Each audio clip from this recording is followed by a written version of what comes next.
C'est le Zoom de ce Smart Impact avec Nicolas Bernard. Bonjour. Bonjour Thomas. Bienvenue, vous êtes le directeur du pôle PME ETI chez R3. On va parler de la directive CSRD, le reporting extra-financier. Petite présentation de R3 pour commencer. Un collectif d'experts, d'ingénieurs. Ouais, tout à fait.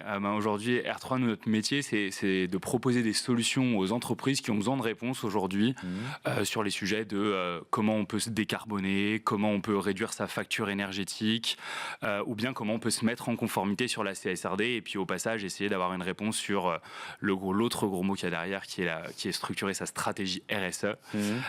Le but, c'est d'avoir un peu plus de 120 experts répartis dans toute la France qui vont être capables d'apporter ces solutions aux entreprises, d'abord avec de l'accompagnement, poser le bon diagnostic et ensuite apporter un plan d'action avec des recommandations concrètes et opérationnelles.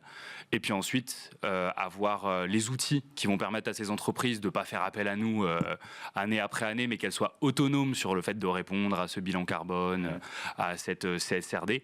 Et puis les bonnes solutions de financement, parce qu'un plan d'action, c'est toujours quelque chose de sympa, mais il faut être capable de le rendre opérationnel, concret et le financer. Et c'est souvent un des problématiques principales qui va se cacher derrière. Et donc spécialisé dans ces enjeux de transformation, de transition environnementale ou énergétique et sociétale, parce que tout ça est lié depuis le début, ou alors c'est devenu votre spécialité? Depuis le début, parce que l'entreprise a été créée il y a 4 ans maintenant par Frédéric Rodriguez, qui est un des membres fondateurs des structures d'accompagnement autour de ces sujets de transition écologique. Donc ça a vraiment été dans l'ADN depuis le début d'être capable d'apporter ces solutions. Ouais.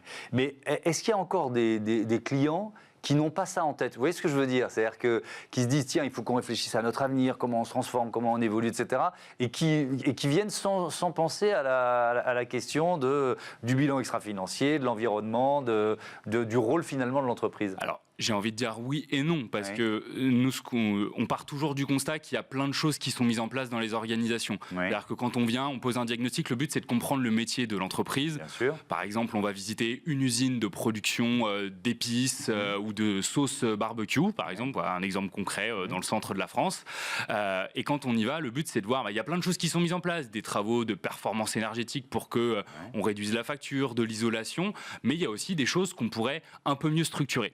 Et c'est ce que la CSRD vient pointer du doigt, cette nouvelle directive, c'est de donner un cadre qui va permettre aux entreprises de répondre aux attentes, pas simplement du réglementaire, mais également aux attentes de tout un tas de donneurs d'ordre, d'investisseurs, de banquiers, de grands clients qui viennent poser des questions depuis un certain nombre d'années aux PME, aux ETI, en leur demandant de montrer ce qu'elles mettent en place en matière de RSE ou de décarbonation.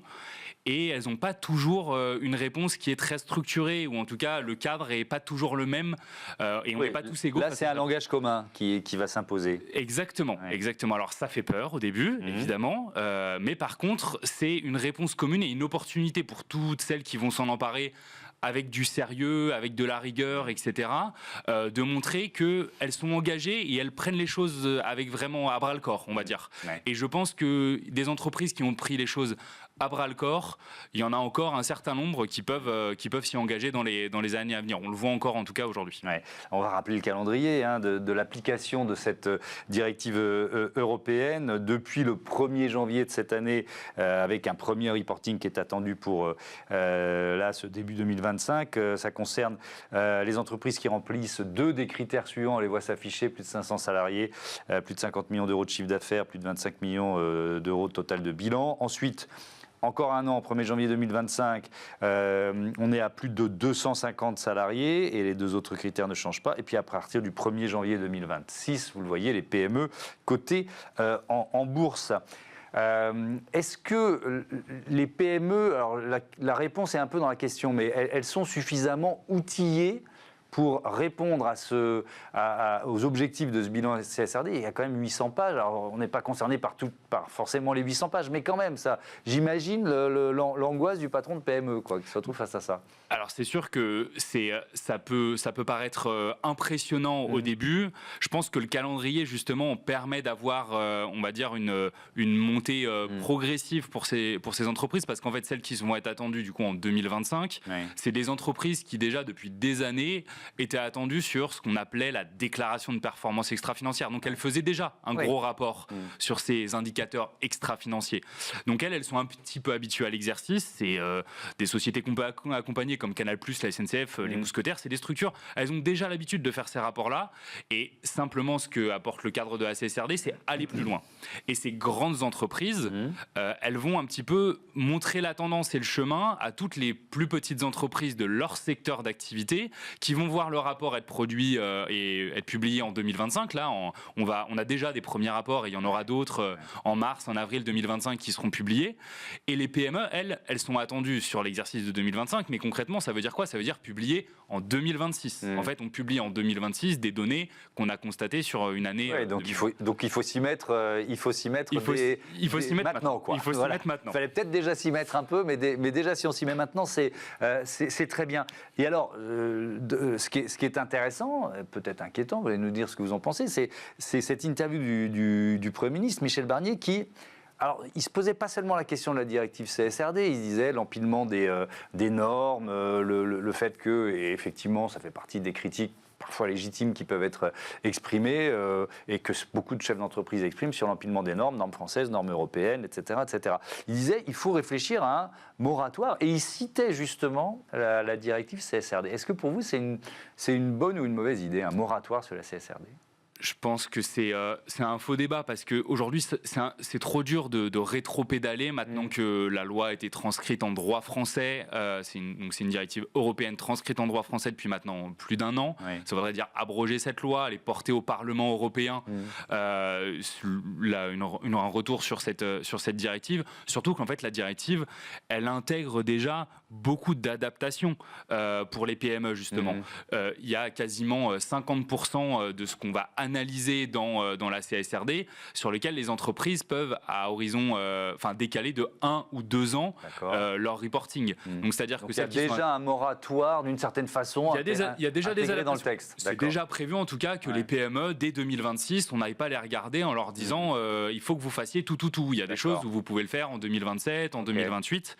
Donc, ça reste... Et puis, c'est évident, toutes les nouvelles réglementations, elles ont toujours fait peur quand elles sont rentrées en vigueur. Mais vous dites c'est une opportunité. Alors vous l'avez déjà dit tout à l'heure, je veux bien qu'on rentre dans le détail de cette opportunité. Pourquoi quels arguments, d'ailleurs c'est ce que vous faites dans votre job, vous utilisez pour convaincre un chef d'entreprise qui vous dit c'est trop compliqué, je ne veux pas y aller, CSRD, j'en veux pas. Alors, pourquoi c'est une opportunité?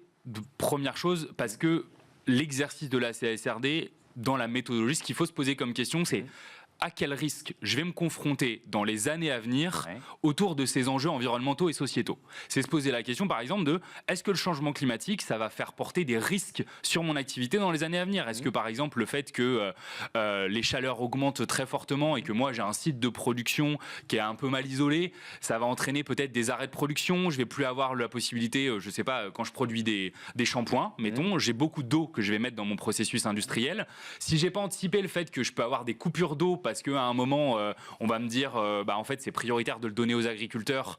Quand j'ai mon site à Grasse, mettons, qui est quand même un haut lieu de la production cosmétique, et typiquement, dans ce cadre-là, la CSRD permet de se poser la question de comment je vais y répondre. Est-ce qu'il ne faut pas que j'ai mes propres canaux, mes propres sources d'approvisionnement? Est-ce qu'il faut que j'ai pas ma centrale de traitement?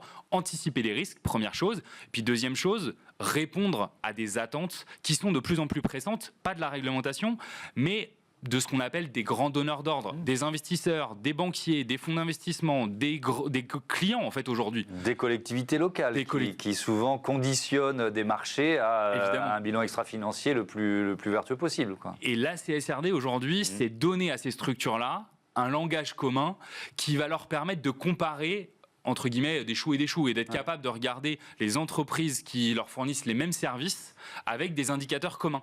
La SNCF, par exemple, aujourd'hui, évalue déjà, ça représente entre 15 et 25% de l'évaluation dans la plupart de ses appels d'offres, l'intégralité de ses fournisseurs. Aujourd'hui, ils le demandent via une certaine structure. La CSRD va leur permettre d'avoir des indicateurs qui vont leur permettre de comparer entre eux leurs fournisseurs et que ce soit un critère au même titre que la qualité, le prix, les délais, etc.